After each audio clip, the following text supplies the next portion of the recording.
8월 15일 이전까지 봐야 될 좀 섹터 쪽에서는 결국 화장품인 것 같아요. 1분기 때 아모레퍼시픽이 중국 쪽이 흑자 전환됐습니다. 흑자 전환됐으니까 얼마만큼 성장이 나올 수 있느냐, 시장에 대한 이제 눈높이가 높아졌고 그 눈높이를 뛰어넘을 수 있을 정도로 서프라이즈가 나오느냐. APR의 1분기 실적 발표 위에 그 대표가 한 말이 관세 영향을 받더라도 우리의 화장품은 가성비가 너무 좋기 때문에 그 영향을 덜 받을 거라는 얘기를 했단 말이죠. 좀 북미 쪽에 대한 성장이 주춤했느냐, 그 성장이 주춤했는데 그걸 중국에서 메꿀 수 있느냐, 이게 제가 볼 때는 좀 중요한 포인트라고 생각하고 있습니다.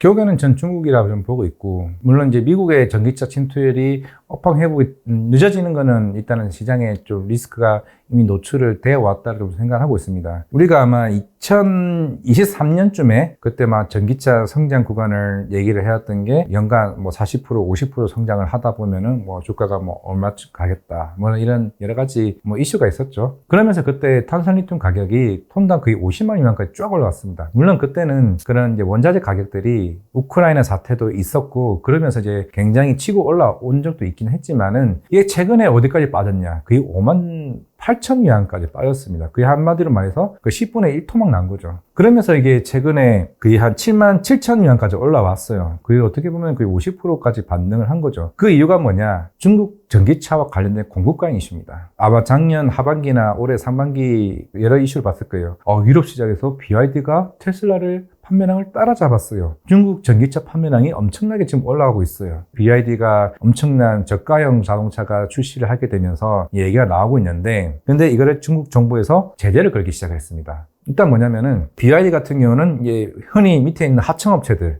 지급 대금을 굉장히 늦춰져 준 거죠. 부품을 받았으면은 보통 그 대금을 260일 이후에 줬다는 거죠. 근데 이거를 잘못하다가는 그 하청업체들이 파산하게 생긴 겁니다. 그래서 중국 정부에서 야, 너네 이거 60일로 단축해. 너네 무조건 지급 대금해. 그럼 무슨 일이 생기냐면은 BYD는 자금에 대한 압박이 생길 수밖에 없겠죠. 우리가 보통 어음을 이게 쓰게 되면은 보통 은행에서 빌리잖아요. BYD는 은행에서 안 빌립니다. 자체적으로 어음을 발행을 해요. 그게 다래인 어음이라고 합니다. 자체적으로 발행하는데 그 어음이 지금 그냥 70조가 넘었어요. 그러니까 그래서 지금 중국 전기차 시장에서 얘기하는 게 제2의 홍다 사태까지 나오는 거 아닌가. 분명한 건 아마 조만간에 BYD가 실적 발표를 하게 되면은 여기서 좀 시장에 대한 우려가 아마 나오게 될 거예요. 그러면서 중국 정부가 또 그랬죠. 너네 야간 근무하지 마. 공급 과잉을 이걸 해소시키려고 하는 겁니다. 그러면서 최근에 그 탄산리튬 가격이 빠르게 지금 치고 올라왔던 거고, 물론 어차피 미국은 중국 쪽 리튬이나 뭐 관련된 원자재는 들어가긴 하겠죠. 그래서 지금 아까 전기차 관련 관세 영향도 제조 원가 부담도 있긴 하겠지만은 결국 유럽 시장에서 이게 향후에 어떻게 조금 변화하느냐에 따라서 우리나라 이제 2차 전지 쪽에 대한 좀 침투율이 좀 올라갈 수 있는 부분도 저는 없지 않아 있다고 생각을 하고 있습니다. 최근에 노스폴트죠. 스웨덴의 노스폴트가 파산을 했습니다. 거기 있는 주요 고객사들이 폭스바겐이랑 이제 볼보죠. 이게 그러면 나중에 어디로 가냐? LG 엔솔입니다. 제가 2년 전에 IR 다녀왔던 회사가 LG 엔솔인데, 근데 이 물량들 폭스바겐과 볼보 쪽 물량들을 세팅하기 위해서는 3년 정도 걸린다고 얘기를 했어요. 그럼 그게 바로 내년입니다. 그러면 새로운 이제 수익성이 확대되는 구간이 있는 상황이기 때문에 지금 당장 탄산리튬 가격은 바로 반영이 안 될 거예요. 지금 최근에 리튬 회사들, 뭐 하이드로 리튬이나 이런 회사들이 주가가 좀 굉장히 좋았던 이유는 그 회사들은 지금 당장의 매출로 바로 반영이 되고, 그리고 최근에 가격이 올라간 거에 대해서 반영하는 게 양극재, 이게 3개월 뒤에 반영이 됩니다. 그러면 지금이 7월이니까 적어도 4분기 때 지금 가격 상승에 대한 반등을 적어도 4분기에는 양극재 회사들, 우리가 알고 있는 에코프로 BM, 그리고 LNF, 이거 포스코 퓨처, 이 회사들이 반영이 될 거예요. 우리 셋업체들 같은 경우는 6개월 뒤에 반영이 됩니다. 그럼 내년 상반기에 반영이 되겠죠. 그러니까 제가 지금 보는 2차 전지 하반기를 보는 이유는 적어도 우리가 시장에서 알고 있는 미국과 관련된 침투율은 이미 주가가 빠진 게 다 어느 정도 반영이 됐다는 겁니다. 그게 지금 이제 중국 쪽 공급 과잉 관련해서 시장에서 보는 좀 의미나 좀 볼 수가 있는 상황이기 때문에 지금은 업황 회복이 아니라 원자재 가격 상승에 따른 실적 개선, 원가의 부담이 줄어들면서 실적 반영에 대한 초점을 두고, 그리고 그게 어느 정도 마무리가 되게 되면 전기차 캐즘에 대한 부분들이 내년 하반기나 내후년 이제 초반에는 본격적으로 반영이 되면서 좀 움직일 수 있다는 거죠. 저는 이거를 단순하게 지금은 하반기까지는 트레이딩으로 좀 접근하는 게 맞지만은 긴 안목에 봤을 때는 생각보다 좀 멀지 않은 시대가 왔다고 생각하고 있습니다. 예전부터 많이 달라진 좀 위상이라 좀 생각을 하고 있습니다. 아직까지는 우리나라가 사실 신약 개발과 관련해서는 사실 글로벌에서 조금 인정을 좀 못 받는 것 같아요. 그나마 이제 SK바이오팜의 이제 에스코프리 같은 경우는 북미 쪽에 조금 기대감이 있긴 하지만은 아까 앞에서 얘기했던 관세 영향, 사실 이걸 좀 무시할 수가 없는 부분이 있겠죠. 왜냐면은 유럽도 수출을 하고 있긴 하지만은 그만큼 미국 쪽 비중이 굉장히 큽니다. 그리고 우리나라가 기술특례를 상장했던 회사 중에서 신약 개발을 한 회사는 온코니 테라피틱스 자쿠가 하나밖에 없습니다. 그런 상황이기 때문에 신약 개발 관련해서는 조금은 우리나라는 이거는 향후에 정부에서도 그 바이오와 관련된 뭐 세제 혜택이나 자금과 관련된, 왜냐하면 항상 우리나라는 임상 1상을 진행을 하거나 임상 2상을 하게 되면 대부분 이제 기술 이전을 해요. 기술 이전을 하는 부분이 있다 보니까 결국은 우리나라 자체적으로 신약을 개발하는 데는 정부의 지원이 굉장히 필요하고, 그러면 이제 우리나라에서 시장에서 관심을 받고 있는 바이오를 뭘 봐야 되냐? 제가 봤을 때는 알테오젠, 뭐 ABL 바이오, 니가켄 바이오, 그리고 펩트론, D&D 파마텍 이런 회사들이 제가 봤을 때는 주목도가 더 큰 것 같아요. 그만큼 신약을 만드는 그 머크나 화이자나 산오피 같은 회사들에게 하나의 플랫폼을 씌워주게 되면서 그 임상 효과를 더 뛰어나게 해주는 역할, 한마디로 어시스턴트 역할을 해주는 게 그게 우리나라 시장에서 글로벌 시장에서 이제 주목을 받고 있는 이유 중에 하나를 좀 보고 있기 때문에 제가 볼 때는 모든 바이오 종목을 보는 게 아니라 조금 차별화된 이쪽에서는 시장에서 굉장히 크게 받을 수 있는, 이제는 우리나라도 로열티를 받으면서 실적으로 보여줄 수 있는, 우리가 언제 제약바이오를 실적으로 본다고 했습니까? 근데 몇 년 안 돼서 2, 3년 뒤에는 우리나라 대부분의 바이오 플랫폼 회사들은 이번 주 실적 기대주로 옮겨갈 수 있는 종목들의 제약바이오가 편입될 가능성이 이제 크다라는 거죠. 뭐 알테오젠은 뭐 어차피 대부분의 시청자분들이나 주주분들 굉장히 많이 알고 있는 상황이고, ABL 바이오도 사실 그동안 사실 이 회사만큼 기업 간담회를 한다고 해서 시장에 크게 관심 받는 회사 참 드물죠. 그만큼 작년 이제 6월 달에 1,400억 원 이제 자금 조달을 하게 되면서 이제 크게 시장에 주목을 받아왔었고, 올해 4월 달에 GSK와 4조 1,000억 관련해서 이제 기술 이전을 하게 되면서 빅파마 업체들에게 두 군데에서 이렇게 기술 이전을 받았다는 것은 굉장히 그만큼 주목도가 크다는 거죠. 시장에서 관심을 받는 이유 중에 또 하나가 뭐냐면은 MTA, 우리가 알고 있는 물질 이전 계약이라고 얘기합니다. 우리가 본 계약을 하기 전에 이 후보 물질을 한 6개월 정도 한번 테스트 해보자고 하는 게 MTA 계약이거든요. 근데 이제 빅파마 업체들이 ABL 바이오의 BBB 플랫폼과 관련해서 더 이상 이제 MTA 계약 할 필요 없었고, 우리가 본 계약을 이제 금액 차이만 있을 뿐이지 그만큼 여러 정도까지 단계가 올라왔다는 거죠. 뭐 검증 필요해? 이미 GSK랑 산오피가 기술을 이전을 했는데 그 정도 이제 위상까지 올라왔다는 거죠. 최근에 그 오버행 이슈와 관련해서는 이제 이상훈 대표님이 얘기를 한 거는, 일단은 우리가 이제 그 ABL 바이오 USA, 이거는 ABL 바이오가 100% 지분을 가지고 있는 이제 미국에 있는 자회사입니다. 이게 ADC 이종항체 쪽으로 이제 1,400억을 자금을 받았었고, 올해 11월, 12월 달에 그 ABL 206, 209 쪽으로 전임상 IND 신청을 하면은 내년 4월에 ACR에서 이제 초록을 공개할 겁니다. 그러고 나서 이제 그 이후에 그 오벤 관련해서는 뭐 나스닥 상장할 수도 있고, 뭐 M&A로 인해서 뭐 매각할 수도 있고, 아니면 ABA 206이 기술 이전하는 이 세 개에 대해서 파이프라인에 대해서 기대감이, 기업 가치가 올라왔을 때 그때 오버행 물량들이 나올 가능성이 있다라고 얘기를 한 상황이기 때문에, 일단 최근에 우려되어 왔던 그런 오버행 물량들은 제가 봤을 때는 이제는 어느 정도 리스크가 사라졌다라고 좀 볼 수가 있는 상황이기 때문에, 단기적으로 좀 봐야 될 거는 ABL 301 임상 1상 결과인 것 같습니다. 일단 산오피 쪽에서도 긍정적인 반응이 나왔었고, 이제 우리가 알고 있는 CSR, 그거 최종 임상 결과 데이터가 나오게 되면은 700억 정도의 마일스톤을 수치가 하는 건데, 이게 그냥 우리가 우습게 임상 1상 결과? 이게 그래서 끝나는 게 아닙니다. 이게 BB 플랫폼 자체가 지금 결국에는 러쉬가 제일 앞서고 있죠. 물론 이제 수용체가 다른 거긴 하지만은, 러쉬가 프론티네맙이라고 해서 지금 알츠하이머 컨퍼런스가 열리고 있어요. 이게 1비 2예상이 이제 추적 결과가 나올 텐데, 이게 좀 굉장히 중요하고, 그러면 임상 1상으로 ABL 바이오가 이제 발표를 하게 되면 굉장히 빠르게 진척도가 나오고 있는 것을 좀 증명하는 거기 때문에 주가의 상방은 충분히 더 상승 여력이 있다고 좀 볼 수가 있을 것 같습니다.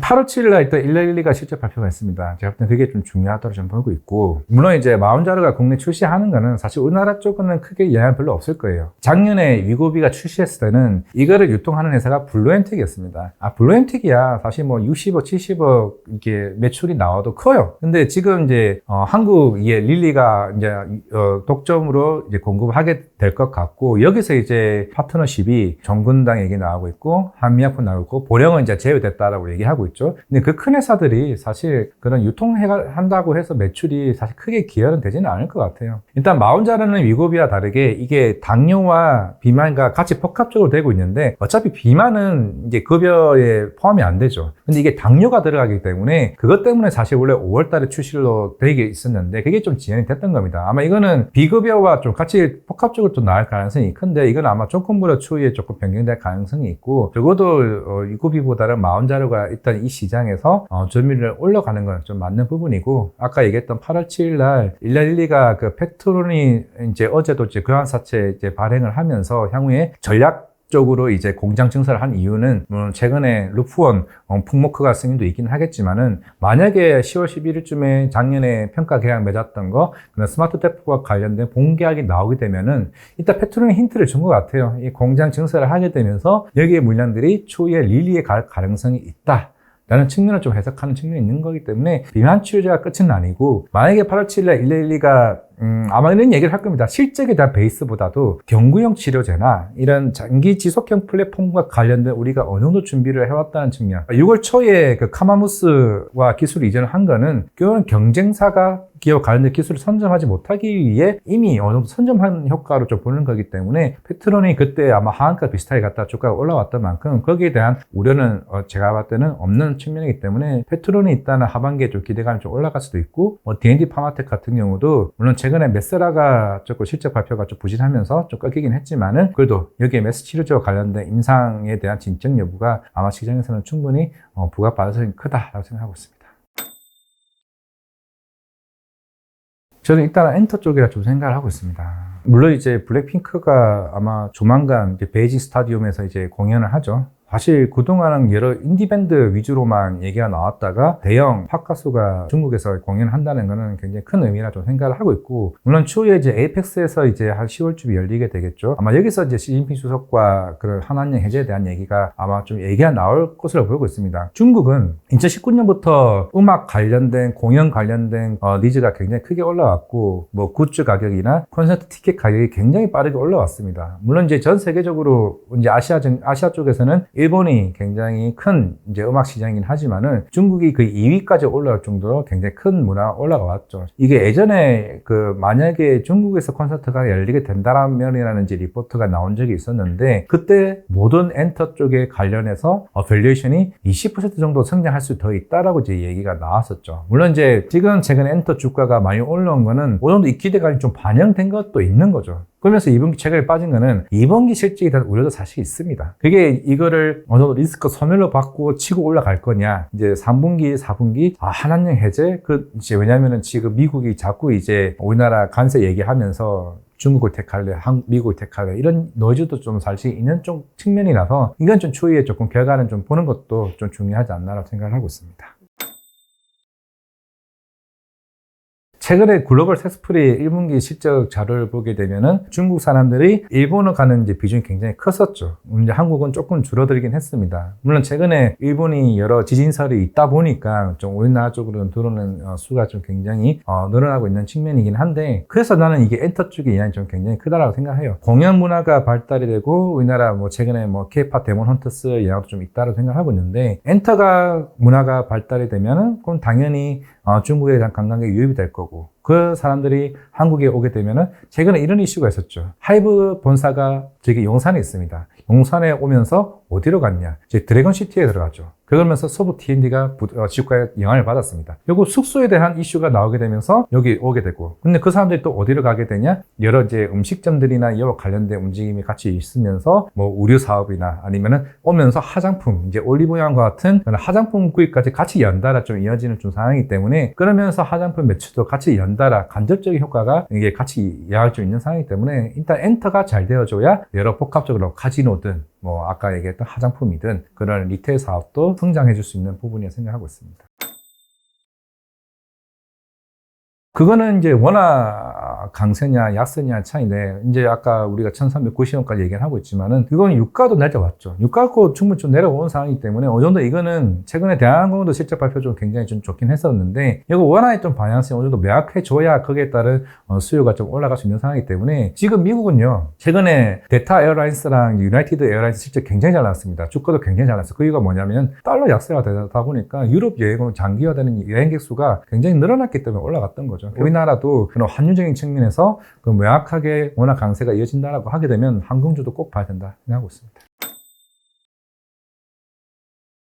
음식료는 어차피 사냥식품은 이제 본격적으로 미랑 2공장에 대한 매출 잘 나올 거고, 그리고 이제 내년에는 이제 중국 공장에 따른 중국 잘 캐파시티에서 기대감이 있기 때문에 막 200만 원 리포트도 나오고 하잖아요. 사장식품은 사실 저는 걱정은 안 해요. 대신에 이제 우리가 있는 다른 음식료에 대한 부분은 조금은 이제 고민을 해볼 필요는 있다 생각을 하고 있고, 8월 15일 이전까지 봐야 될 좀 섹터 쪽에서는 결국 화장품인 것 같아요. 굉장히 고민이 있을 시기이기도 할 겁니다. 그동안 일본 시장, 동남아 시장, 북미 시장, 그러면서 이제 실리콘투가 최근에 이슈가 되어 왔던 게 유럽 시장에 대한 본격적인 성장, 이게 주목을 받아왔다는 말이죠. 물론 이번에는 아모레퍼시픽과 코스메스를 좀 중점적으로 봐야 되는 거는 1분기 때 아모레퍼시픽이 중국 쪽이 흑자 전환됐습니다. 이게 그러면 여기서 중국 쪽에서 이제 영업이익이 흑자 전환됐으니까 얼마만큼 성장이 나올 수 있느냐. 물론 이제 북미 쪽은 작년만큼의 성장 지속은 조금 이제 유지만 돼도 조금 저는 개인적으로 선방을 했다 생각을 하고 있거든요. 코스RX도 선방만 해주면은 제가 또 아무리 표식은 나쁘지 않다라고 보고 있다라면, 그러면 코스메스 같은 경우는 중국이나 이제 인도네시아 향이 좀 비중이 큰데, 중국도 이번에 좋았기 때문에 코스메스가 실적 발표 이후에 주가 굉장히 좀 좋았었단 말이죠. 물론 최근에 살짝 조정도 받긴 했지만은, 그게 이제 시장에 대한 이제 눈높이가 높아졌고, 그 눈높이를 뛰어넘을 수 있을 정도로 서프라이즈가 나오느냐. 저 이게 좀 굉장히 화장품에 대한 우려. 4월 이후부터 그 관세에 대한 영향이 일단 화장품도 받고 있는데, APR의 1분기 실적 발표 이후에 그 대표가 한 말이, 우리가 관세 영향을 받더라도 우리의 화장품은 가성비가 너무 좋기 때문에 그 영향을 덜 받을 거라는 얘기를 했단 말이죠. 그러면서 아마 관세 비용이 얼마만큼 나왔느냐도 좀 북미 쪽에 대한 성장이 주춤했느냐, 아니면 그 성장이 주춤했는데 그걸 중국에서 메꿀 수 있느냐, 이게 제가 볼 때는 좀 중요한 포인트라고 생각을 하고 있습니다. 항상 유연한 생각을 가지고자 저는 생각을 하고 있고, 물론 이제 트렌드에 따라가는 것도 중요하기는 한데, 제일 중요한 거는 이게 저도 이제 어떻게 보면 리테일 쪽에 있다 보니까 여러 많은 고객들을 보긴 하지만은 가끔 안 되는 주식에 너무 사랑에 빠지는 경우가 굉장히 좀 많습니다. 만약에 우리가 삼성전자 SK하이닉스를 봐요. 이제 SK하이닉스가 저도 이제 여러 방송을 보다 보면은 삼성전자가 분명히 움직임이 나왔어요. 모멘텀이 나왔어요. 모멘텀이 나와도 사도 안 늦거든요. 대형주들은 재밌는 게 실적이 다 베이스로 가기 때문에 하루 이틀짜리 끝나진 않습니다. 그러면 여기서 SK하이닉스가 빠졌을 때 대다수의 전문가들 및 이게 일반적 개인 고객들이 하는 말은 SK하이닉스 사야 되냐? 아니냐. 지주 사야 되는 거 아니냐. 꺾일 때는 왜 꺾였냐에 대한 고민을 해봐야 되고, 트렌드가 바뀌었다는 겁니다. 내가 말씀드렸죠. SK하이닉스 펀더멘탈이 꺾인 게 아니라 트렌드가 바뀌었다는 거죠. 그러니까 너무 자기가 사랑한 주식에 너무 애달프게 매달리지 마라. 자기 거기서 유연하게 대처하는 능력이 좀 굉장히 중요하다고 생각하고 있습니다. 물론 요즘에 그런 MBTI 방식이 많이 있더라고요. T들이 이성적으로 판단하기 때문에 주식을 더 잘한다 얘기를 하는데, 사실 손절이 제일 힘든 것 같아요. 왜냐면은 아마 SK하이닉스가 더 그럴 거예요. 시장에서는 38만 원 목표가 간다고 했는데 28만 원, 30만 원 따라 샀는데 여기서 어떻게 손절을 해. 사실 삼성전자 아마 6만 5천 원대 샀으면 오히려 더 수익이 났을걸요. 그 판단이 쉽지 않은 거죠. 그렇기 때문에 손절은 가감하게 할 수 있을 때 저는 하는 게 맞고, 항상 저도 오랜 기간 주식 투자를 하면서 느낀 건데, 항상 오히려 손절을 하고 나면 마음이 편합니다. 미래를 안 갖게 돼요. 그래서 새로운 시작을 할 수가 있는 부분이 있는 상황이기 때문에, 그러면 여러 가지 요즘에 뭐 텔레그램도 있고 리포트도 요즘도 굉장히 많이 노출되어 있는 상황이기 때문에, 거기에 관련해서 실적에 대한 베이스가 바뀔 수 있는 부분은 충분히 저는 여기 있는 뭐 김작가 TV도 마찬가지겠지만은 충분히 힌트는 좀 많이 볼 수도 있고 다양한 선택지가 좀 나올 수 있다고 생각하기 때문에, 너무 거기에 대해서 미련을 가지지 말자. 장기적으로 생각하시는 분들은 빠질 때의 기회라고 좀 생각을 하고 있고, 이게 사실 저도 이거 보여줘도 되는지 모르겠지만 저는 갤럭시 1도 썼고 갤럭시 3도 썼고 이게 갤럭시 6까지 항상 늘 쓰면서 여러 리포트를 참고하면서 실생활 속에서 이제 주식 투자에 이제 접목을 했던 건데, 항상 여러 리포트가 나오면서 아이폰 얘기를 굉장히 많이 했습니다. 애플이 나와야 이 시장이 올라가는 거고, 그만큼 캐파가 커져야 시장에 대한 이제 마진도 이제 커지는 거다라고 얘기를 한 상황이기 때문에, 그러면은 우리가 단순하게 내년 아이폰만 볼까요? 저도 이제 예전에 파이낸트에 탐방을 정말 많이 갔던 회사이기도 한데, 처음에 사실 시장에서 얘기 나왔던 건 아이폰이 아니었습니다. 아이패드였습니다. 그래서 또 어디서 삭제하냐? 그게 노트북까지 나왔습니다. 우리가 보십시오. 노트북 요즘에 크게 갖고 싶죠. 17인치, 15인치. 이게 반으로 잡힌다고 생각해 보십시오. 그리고 이게 트리폴드 폰으로 간다고 생각을 해보십시오. 최근에 하웨이에서 500만짜리 트리폴드 폰 나왔죠. 물론 이게 흥행은 안 됐을 겁니다. 너무 비싸가지고. 근데 이게 나중에 상용화 된다라고 하면은 여러 힌지 쪽에 대한 쓰임새가 굉장히 커지겠죠. 이게 결국에는 시장에 대한 확장성입니다. 이 확장성을 우리가 무시하면 안 되는 거기 때문에 삼성전자도 계속 이거 트리폴드 폰을 언제 공개하냐 얘기가 나온 만큼 이제 이 시장이 커지는구나. 제가 볼 때는 이번에 갤럭시 폴드 7이 나오기 굉장히 얇아졌거든요. 제가 이게 경험자로서 말씀드리면은 되게 무겁습니다. 그 무거운 걸 차치할 수 있는 게 이번에 나온 게 아마 210g 정도 무게밖에 안 되는 겁니다. 그게 이 정도 해결됐다라는 거는 향후에 그 폴드폰과 관련된 시장에 대한 캐파 확장, 여기에 주목한다라고 하게 되면은 좀 빠질 때 조금 주목해 볼 필요가 있고, 파인텍은 정말 많은 히트로 나오게 되면은 나중에 좀 기대감이 커진다 말씀드리겠습니다. 일단 저는 바이오 30%, 그리고 반도체 30%, 그럼 60%죠. 나머지 40%는 조금은 여러 가지 고민이 좀 있을 필요가 있을 것 같은데, 아까 처음에 얘기했던 조선주들 실적 발표 이후에 대한 방향성이 제가 봤을 때는 아까 뭐 손필증에 대한 변화, 그리고 미국 관련된 LNG C에 관련해서 수주에 대한 부분들이 명확하게 좀 시장에서 모멘텀이 있다라고 하게 되면 조선주 비중은 한 10%. 왜냐면은 조금 펀더멘탈이 조금 부담스럽기는 해요. 그래도 10%는 좀 가져가자는 거고, 나머지 20%는 원전입니다. 원전을 아까 얘기했던 것처럼 저는 적어도 3년 이상은 가져갔다는 생각해요. 그거는 우리가 현대롭템을 받고 하나 에어로스페이스를 받기 때문에, 그러면 어떤 종목이냐? 두산 에너빌리티나 그 BHI 둘 중에 하나 좀 선택을 하는 게 좀 맞다 좀 생각을 하고 있는 상황이기 때문에, 그러면 30%, 60%, 90%네요. 뭐 10%는 뭐 스마켓 뭐 종목 중에서 어느 정도 제가 봤을 때는 아까 트렌드한 종목들, 그렇게 조금 단타 칠 수 있는 종목들로 전략을 하는 게 그나마 뭐 스테이블 코인이나 이런 종목들로 좀 전략을 짜보는 게 맞지 않을까 싶습니다. 그럼 왜 현금은 없냐라고 얘기하시는데, 현금은 아까 원전, 반도체, 바이오는 정말 제가 좋아하는 뭐 ABA 바이오, 알테뇽 같은 종목들은 정말 2, 3년까지 끌고 가는 게 저는 맞다고 봐요. 좀 안정적으로 가져가고, 이제 반도체나 여기서 좀 정도 비중을 조절하면서 현금 확보하면서 좀 포트를 짜는 게 중요하다고 생각하고 있습니다. 확실히 이제 우리가 코로나 이후에 결국에는 코스피 5천을 가기 위해서는, 저는 말씀드린 대로 리테일에 있는 사람이고 여러 지금 외국인이 주도하는 시장이긴 하지만은 제일 안타까운 건 그거예요. 개인들이 생각보다 수익을 보는 사람이 없습니다. 그만큼 이제 긴작가 TV를 통해서 많은 정보를 가져가시고 제발 수익을 많이 나서 조금 모두가 행복해지는 세상이 됐으면 좋겠습니다.